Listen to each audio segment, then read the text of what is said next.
Hi friends, అందరూ ఎలా ఉన్నారు? ఈరోజు వీడియో వచ్చేసరికి కొబ్బరి చట్నీ అనమాట.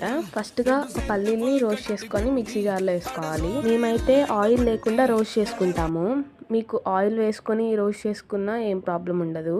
మేము ఆయిల్ని రెడ్యూస్ చేయడం కోసం అలా యూస్ చేస్తాము. తర్వాత వచ్చేసరికి ఒక 6 to 7 పచ్చిమిర్చి దాకా తీసుకొని ఆయిల్లో ఫ్రై చేసుకోండి. ఆయిల్లో ఫ్రై చేసుకోకపోయినా నార్మల్ టోస్ట్ చేసుకున్న వితౌట్ ఆయిల్ అయినా బాగుంటుంది. ఇక తర్వాత పచ్చి కొబ్బరి తీసుకొని చిన్న పీసెస్గా కట్ చేసుకోవాలి, ఎందుకంటే మిక్సీలో నలగాలి కాబట్టి. తర్వాత 4 వెల్లుల్లి రబ్బలు అండ్ సాల్ట్ యాడ్ చేసుకోవాలి. తర్వాత కొంచెం కొంచెం వాటర్ పోసుకుంటూ మిక్సీ పట్టుకోవాలి. ఒక గ్రైండ్ అయిన తర్వాత మనం ఒక గిన్నెలోకి ట్రాన్స్ఫర్ చేసుకోవాలి. మేమైతే థిక్గా తింటాం కాబట్టి ఇంకా వాటర్ ఏం యాడ్ చేయలేదు.